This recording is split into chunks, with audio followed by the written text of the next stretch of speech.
estamos de volta agora com a Alagoas Arte e Cultura para continuar nessa conversa, esse papo gostoso sobre o cineclubismo em Alagoas, não é? Essa coisa que a gente no começo puxou se era vanguarda, se não é atitude vanguardista. E a Tatiana disse que é cada coisa no seu momento, né? Na sua época, né? Que os movimentos lá atrás tinham um componente político talvez mais forte, que era a época da ditadura militar, né? E era necessário. Mas hoje temos grandes questões para serem colocadas também pelo cinema e pelo movimento cineclubista, não é isso? A gente também tem bem esse perfil, assim, a gente sempre pensa, na verdade a gente tenta fazer uma variação, mas tem questões que são indiscutíveis, né? Quando a gente monta as sessões, né, que a gente vai discutindo qual é a temática, qual é a questão do mês. Então, por exemplo, na época da Copa, a gente chegou a discutir, colocar para frente Brasil, aí tinha aquela questão do contexto que a gente vive, muitas pessoas louvarem a ditadura, né? E a gente viver nesse momento também de uma ditadura disfarçada de democracia, né? Diversas atitudes que vêm como censura, né? A cultura e ao próprio cinema mesmo. Então, a gente tenta, de alguma maneira, trazer essas discussões, fazer discussões políticas, mas não se pautar apenas nessas questões. Trazer questões, por exemplo, como a discussão sobre a produção de cinema negro, a produção feminina, as mulheres que produzem cinema, e tentar casar esses debates. E o cinema... porque esse cinema é o que a gente chama o cinema questionador, o cinema que cutuca, né? Mas aquele cinema diversão, não é? Pura diversão, como, sei lá, deixa eu ver aqui, todo cinema questiona, o Alto da Compadecida, eu já ia citar ele, mas as chanchadas antigas, digamos, as grandes chanchadas, o cinema humor, basicamente humor, não é esse cinema besterol, não é mais que diverte, não é que tem grandes públicos. A gente está vendo aí ela, não sei que lá, casada 5, né? Ele na cama com ela 6 já, cinema nacional estourando com essas comédias fáceis. Mas é cinema e está lá e tem um apelo popular grande. Tem cineclubes que trabalhem também o cinema diversão, digamos assim, o cinema pipoca, né? Aquele que você faz por pura diversão, né? Para ver até besteira às vezes. Eu acho que é mais difícil encontrar cineclubes que com esse perfil. Com esse perfil. Acho que eu, assim, dificilmente via, assim, porque de fato, como esses filmes já são de grande acesso, a proposta é justamente trazer outros tipos de obras, né? Inverter essa lógica. Então, aí, e já dentro, e como esses filmes você fala mesmo, eles são mais para um consumo muito mais rápido, às vezes perde a questão da própria pensar sobre esses filmes, pensar sobre o cinema. A gente às vezes pensa que o cinema brasileiro é só aquilo, né? E às vezes o cinema brasileiro tem uma história toda e tem toda uma trajetória, e tem outros filmes também sendo produzidos naquele mesmo período também que às vezes não tem tanto acesso. Então, acho tentar, na questão de democratizar mesmo, assim, tentar fazer esses filmes terem mais janelas, né, mesmo, assim, que a gente é um cineclube, a gente é uma janela, no caso. Eu diria que está no DNA dos movimentos cineclubistas, né, uma certa conduta de questionamento. Não é o cinema pelo cinema, não é o cinema como um instrumento até, né, de conscientização, de discussão dos temas, nem abordagem, seria isso, né? Está no próprio DNA do movimento cineclubista, assim. Aquela coisa do mal comparado, do escorpião que pica o jacaré. Não, mas então o cinema cineclubista faz isso. Naturalmente, a militância dele é uma militância que cutuca, né? Que mexe, né? Que incomoda. E exatamente. Então, e essa possibilidade, por exemplo, do último edital agora da prefeitura foi importante porque vai trazer cinema para alguns lugares que não tem. Por exemplo, vai ter cinema na Lagoa, por exemplo, na Lagoa Mundaú aqui. Vai ter cineclube que vai para presídios femininos, por exemplo, que é uma oportunidade assim que é muito única, assim, um momento bem único assim que a gente está vivendo agora do cineclubista, que a gente vai ter a possibilidade de ver esses cineclubes nesse ano. E a gente, graças ao edital, também vai poder levar o Mirante além do Arte Passara, a gente vai para outros bairros, a gente vai para outros lugares da cidade. Assim. Isso. Vamos ouvir mais um som? Vamos fazer mais uma? O som de vocês basicamente acontece na periferia da cidade e acontece em todos os locais, porque veio para... Não é? O samba também foi para o Teatro Municipal, como diz a história. Né? O rap também foi para o Arte Pajuçara, né? E para o Teatro Deodoro, e para o Teatro de Arena, em todos os cantos. Mas vocês de origem são de bairros periféricos de Maceió? Sim. Eu sou do Prado. Né? Sim, eu sou do Osmo Loureiro, Clima Bom. Clima Bom. Exatamente, Santa Lúcia. Clima bom. Tabuleiro, então lá para cima tem muito esse movimento, né? Que eu quando começou o programa 10 anos atrás, eu acho que no primeiro ou no segundo eu fiz com o pessoal fiz um programa com a Negra Pio, o Arnaldo, né? O pessoal... Galera parceira. De lá de cima mesmo, que estavam começando também. Cia Hip Hop. Isso, foi muito legal. Parceiros. Muito legal. Então, vamos fazer mais um som agora? Vamos sim. Fazer o quê?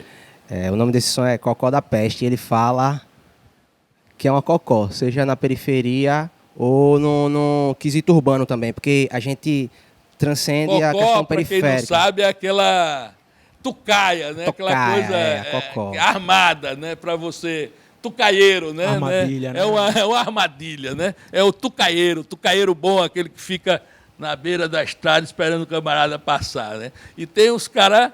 do mal, né? Que tudo é cocó, né? E quem é então da periferia sabe.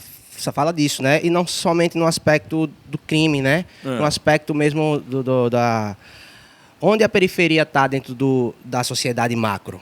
Qual é a posição que a gente está? É verdade. Né? Desde que a gente não... É violência com a gente não ter acesso a uma saúde pública, por exemplo, decente, sacou? Então, é nessa perspectiva que a gente faz. Isso aí. Vamos lá, vamos mandar. Helles do Rules. Estamos em casa, vamos lá. E aí, Breba? Nessa. Se entrar em qualquer lugar, sem com segurança, um bolsominion de quebrada, capacho do algoz. Criminalize minha cor, minha roupa, estilo de fazer valer minha voz. Crio e recrio madrugada dentro, quantos de mim tão identificando. Talvez um lunático, sistemático, mesmo assim tô vivendo. O mundo é uma cocó da peste. Não se engane desde o começo, o fim tá perto. É que algumas coisas nunca mudam, fique esperto. Se não acompanhar o mesmo erro se repete. O mundo é uma cocó da peste. Não se engane desde o começo, o fim tá perto. É que algumas coisas nunca mudam, fique esperto. Se não acompanhar o mesmo erro se repete. Salve. Helles do Rules. E aí, Patrícia, aplauso pra galerada. Né? Daqui a pouco a gente tá, como eu falei, o programa está introduzindo aos poucos novas. Vamos ter plateia também daqui a pouco aí, né? E aí, essa coisa, o mundo é uma cocó da peste e o cinema registra isso, tem registrado o nosso cinema. Vocês, como representantes do audiovisual, vão sair até um pouco do cineclubismo em si, mas até porque vocês usam muito material local. Era uma pergunta, usam?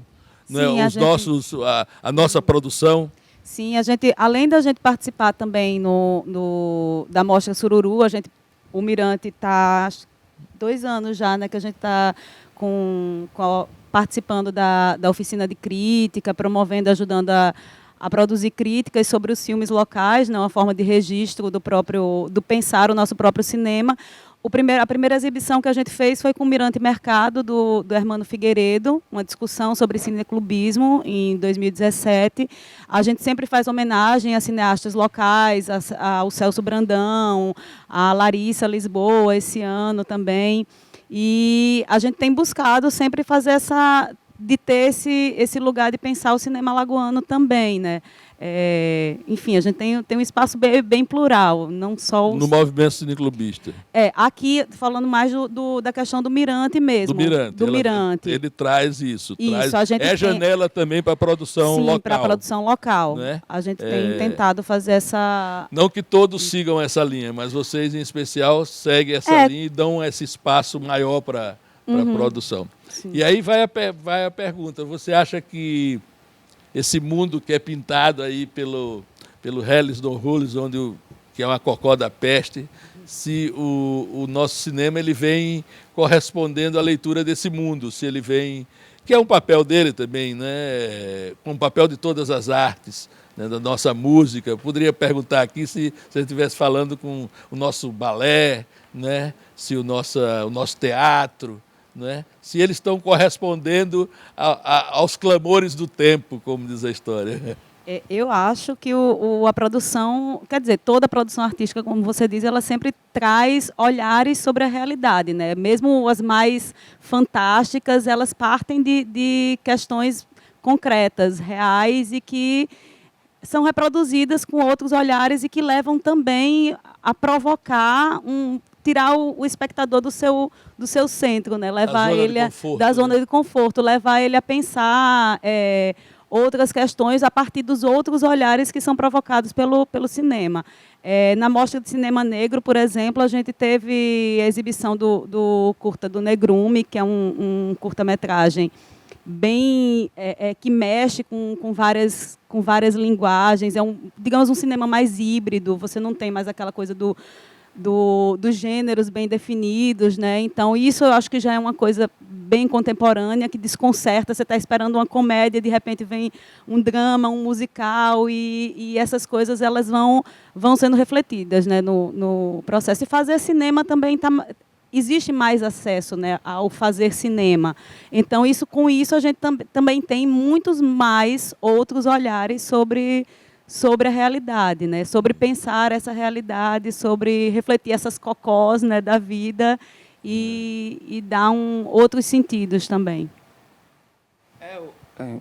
O cinema brasileiro, assim, nos últimos anos, passou por um momento bem especial, assim, que foi de primeira vez a gente vê pessoas que antes eram marginalizadas, tanto pelo próprio cinema brasileiro, mas pela história mesmo do Brasil, e que podem estar fazendo cinema hoje em dia. Então, a primeira vez que a gente está tendo realizadores negros assim tendo acesso a fazer longas metragens, por exemplo.